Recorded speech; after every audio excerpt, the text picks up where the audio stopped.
Hallelujah. आपको मैं अपनी गवाही बताना चाहता हूँ। जैसे अभी कैसे मैं प्रभु में आया, कैसे मैं प्रभु में बढ़ा और अभी प्रभु में कैसे मैं चल रहा हूँ, आपको मैं ये गवाही बता रहा हूँ। मैं रहने वाला हूँ अपना महाराष्ट्र भंडारा हरिओम नगर कोकुरला, वहाँ पर मैं रहने वाला हूँ। और मेरा जाति है आदिवासी जाति। जैसे बाइबल में लिखा है इजरायली जाति होती, तो वैसे यहाँ पर गोंडी की एक जाति रहती है।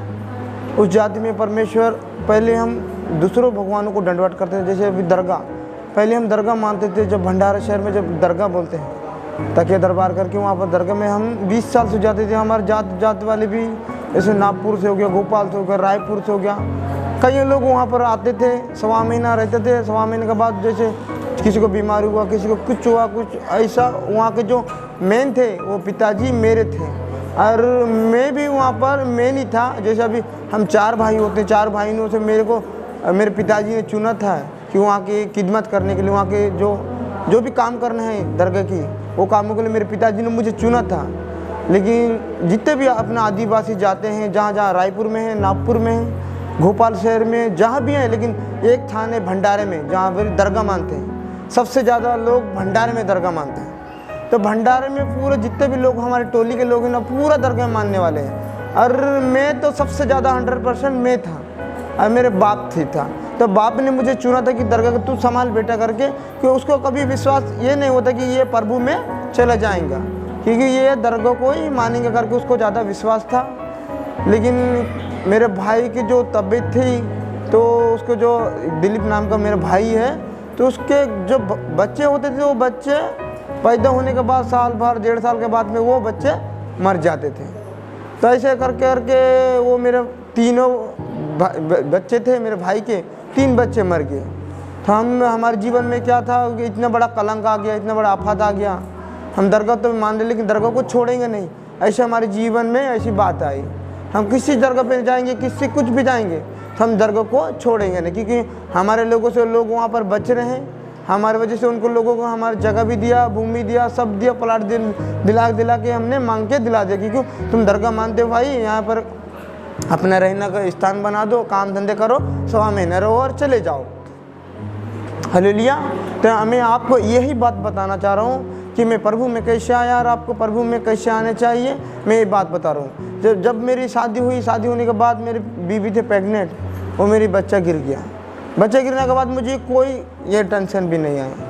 फिर मैंने ट्रैक्टर लिया। ट्रैक्टर में फिर वो आजू बाजू वाले थे, उन्होंने जादू टोना कर दिया। जादू टोने से मेरे भाई खाई में गिर गए, बड़ा भाई है, तो उसकी पैर टूट गए। पैर टूटने के बाद भी हमको मालूम नहीं था कि जादू टोने से हुआ करके। हमने बोला हादसा होता है, हादसा होने के बाद ट्रैक्टर मैंने बेच दिया, किसी के जान ना चले जाए करके। तो फिर ट्रैक्टर बेचने के बाद थोड़े बहुत पैसे भी आ गए, मैंने वो बैंक पे डाल दिया। जिन से मैंने वो पैसा लिया था उनकी पैसा लौटा दिया, ठीक है। उसके बाद फिर से मेरा एक लड़का हुआ, और वो लड़का हुआ तो हमने एक मन्नत रखी दरगाह में, अजमेर करके कहते हैं। तो वहाँ से एक लड़का हुआ।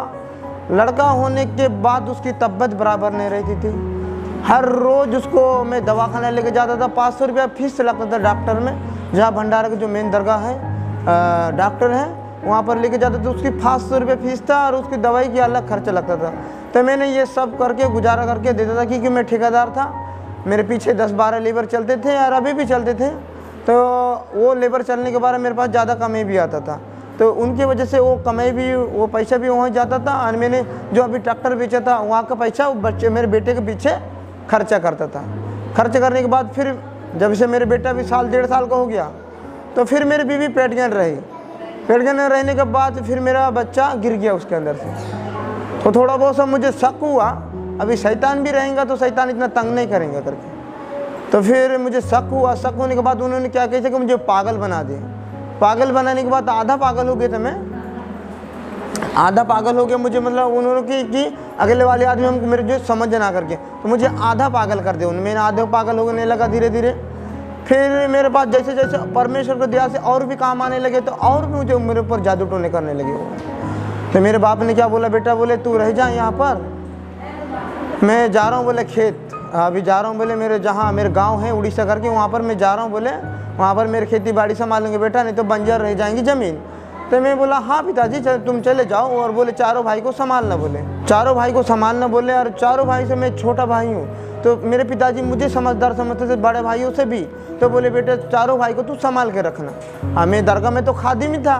मैं लोग जैसे मुझे किसी को शैतान पकड़ा, दुष्ट आत्मा पकड़ा, तो उनको भूत पानी वानी दिला के उनको चादर वादर जो भी उनके जोर से बनता है वो करके देता था मैं। लेकिन मेरे पीछे जादू टोना करने वाले इतने लोग पड़े थे तो मुझे खुद पता नहीं था। वहाँ के जो गाँव भी दरगाह, जितने भी दरगाह मानने वाले हैं, जितने भी दरगाह मानते हैं, इनके ऊपर भरोसा मत करना, क्योंकि ये जादू टोना करते हैं। तो इन सभी मेरे ऊपर जादू टोना करते थे जितने लोग थे, और हमने उल्टा उनको प्लाट दिलाया, घर दिलाया, रहने के लिए स्थान दिलाया, तो भी हमारे ऊपर हमारे बाल बच्चों को देख नहीं पाते थे। ठीक, तो उसके बाद में पागल हुआ। जैसे पागल हुआ, मेरे बाप ने मुझे समझा दिया, वो चले गया गाँव। तो उन्होंने कैसे किया, मैं जो मेरे भाई के 3 बच्चे मर गए था उसको पागल कर दिया, हद से ज़्यादा, कम से कम वो 90% वो पागल हो गया। वो पागल होने के बाद मुझे पता चल गया कि ये जादू टोने का है करके। तो उसके बाद मुझे तो पता चल गया, और मैं ठेकेदार था तो मेरे को ज़्यादा गुस्सा आता था, क्योंकि लेबर को डांटना, ये करना, इसमें ज़्यादा गुस्सा रहता है। जो लेबर भी चलाएंगे तो कोई भी ठेकेदार रहेगा तो उसको गुस्सा ज़्यादा रहते थे। मेरे पास थोड़ा पैसा कौड़ी भी ज़्यादा था, और जो मेन भी था मैं, तो वहाँ का जो लीडर बोलते हैं टोली का, तो वहाँ का लीडर भी था। मैं अभी खून खराबे पे आ गया था, मैं रियल बता रहा हूँ, क्योंकि मेरे भाई को जादू टोना कर रहे थे, तभी मैं इनको मार डालूंगा तो मैं किस को मारूंगा। एक दुश्मन रहता तो मैं उसको मारता, उसके बेटे को मारता, उसके भाई को मारता, किस को, मतलब हर मेरे बाजू वाले थे वो सब सीख के एक दूसरे से वो सीख गए थे। और हमको जैसे एक सांप रहता वैसे डस लेता और अंदर घुस जाता, वैसे वो डस लेते थे। जब बच्चा ख़त्म करना है, जब पागल करना है, जब ये करना है, मतलब दुनिया भर का उनको जो भी करना था वो करके छुप जाते थे और हमको पागल करते थे।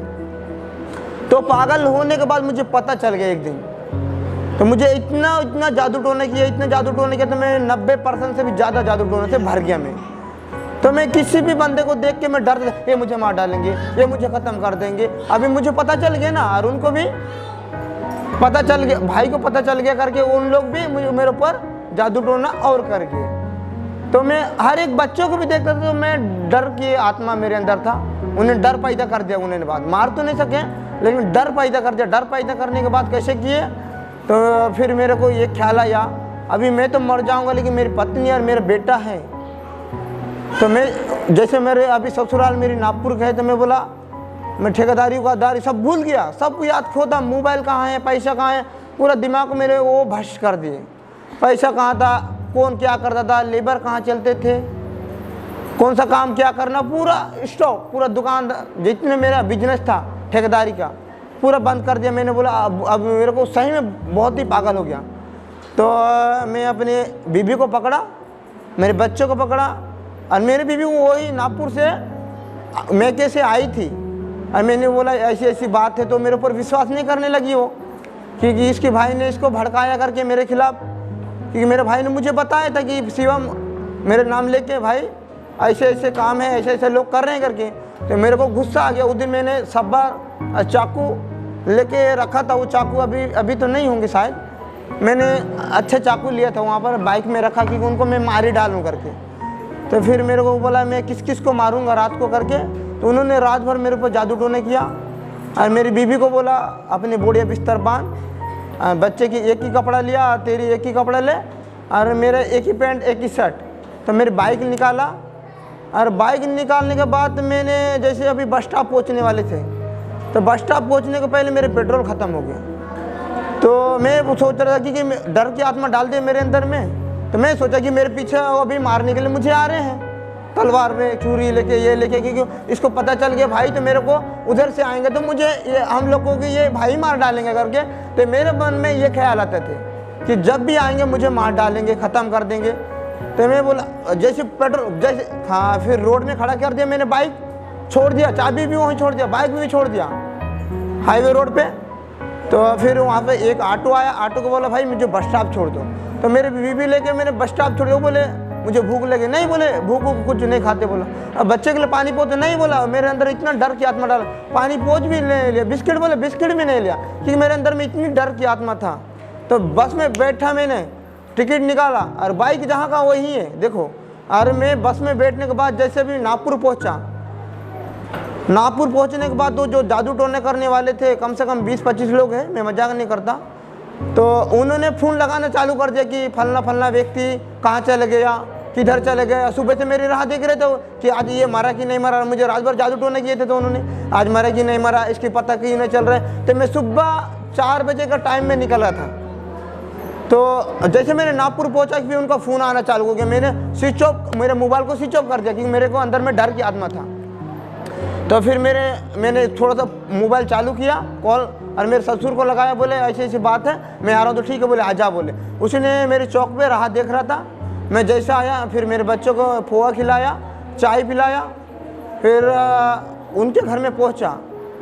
फिर मेरे को, मैं 2 महीने से, उसका पहले 2 महीने से सोया नहीं था क्योंकि मेरे ऊपर जादू टोने कर रहे थे वो। तो मेरे आँखों में नींद था और मेरे पेट में खाना नहीं था, इतना सा खाना खाता था। और मुझे वही बात याद दिलाती थी कि मेरे शरीर में इतनी जादू टोना करने के बाद, इतनी पागल करने के बाद बाइक छोड़ा, बाइक छोड़ने के बाद वहाँ पर चले गया। फिर 2 दिन के बाद मुझे याद आया, अरे बाप रे, बोला मेरी बाइक कहाँ है। फिर मेरे बाइक को, उस टाइम में मेरी बाइक अच्छी थी, अभी खटारा हो गई, तो मेरे दोस्त को एक लगाया फ़ोन।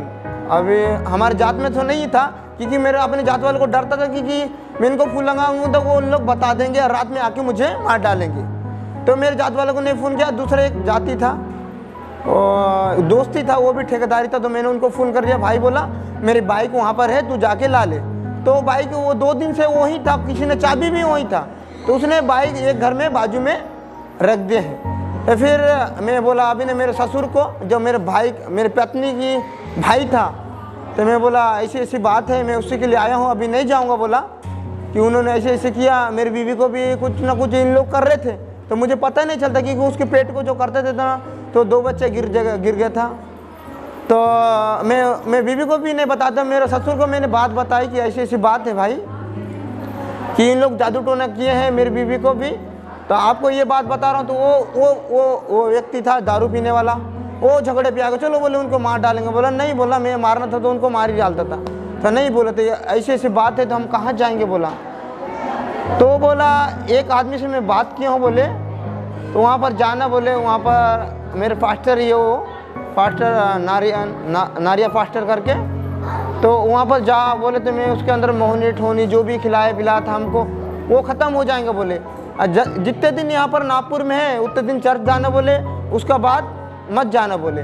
तो मैं जैसे बुधवार की रात था, अब विशाल भाई वहाँ पर प्रार्थना कर रहे थे, तो प्रार्थना करने का टाइम में मुझे वहाँ पर देखने के बाद वहाँ पर मुझे मैं कैसे अंदर में घुसा दिया। तो वहाँ पर मैं ताबीज़ पहना था और कानों पे सोना पहने थे, दोनों कानों पे चांदी का माला पहना था, और जो अजमेर का जो धागा वागा था मैंने पैरों पे भी बांधा था, कमर पे भी बांधा था, ये हाथ पे भी था, और यहाँ पर भी वो माला था और सोने की चेन पहना था मैंने।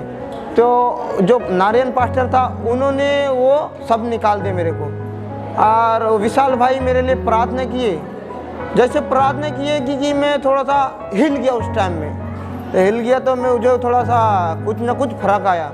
बोले इतने दिन से तो मैं दरगाह जाता था, इतने दिन से तो चादर चढ़ाता था, इतने बुबूत खाता था, इतना झाड़ा फूका करता था दरगाह में, तो भी मुझे हिलाया नहीं था। लेकिन जैसे भाई ने प्रार्थना किया तो मैं हिल गया, तो मैं कुछ ना कुछ समझ गया कि ये परमेश्वर सही में, ये परमेश्वर है करके। तो मेरे ससुर क्या बोल रहा था, तू चर्च जाएगा तो उनकी पास्टर की बात को सुनना नहीं। उसको पास्टर मुझे समझाता था वचन के द्वारा, किसी को गाली मत दो, किसी को झूठ मत बो, खर्रा मत खाओ, गलत काम मत करो, गलत संगति में मत जाओ। ऐसे जैसे जैसे उन्हें वचन बताने लगे, जैसे 1 हफ्ता हो गया, तो मैं क्या बोला भाई, मैं बोला मेरे लिए रोज़ प्रार्थना कर दो। रोज़ की प्रार्थना कर दो कि मेरे जो समस्या था ना, क्योंकि मेरा बहुत ही समस्या ज़्यादा था, इतना पागलपन का आत्मा था, इतना पागल किए थे लोग, तो ये समस्या हट नहीं था।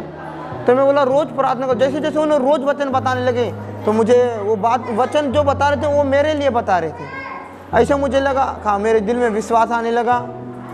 तो एक दिन में वो राजा रानी था, ये दुर्ग के थे, उन्होंने खड़े थे यहाँ पर, उनके चर्च में खड़े थे, राजा और रानी करके हैं। तो उन्होंने अन्य भाषा में प्रार्थना करने लगे। तो अन्य भाषा में जब प्रार्थना करने लगे तो जो मेरे अंदर से भी एक आया और मैं भी अन्य भाषा में बराबर बराबर बराबर करके मैंने भी जम के प्रार्थना करने लगा।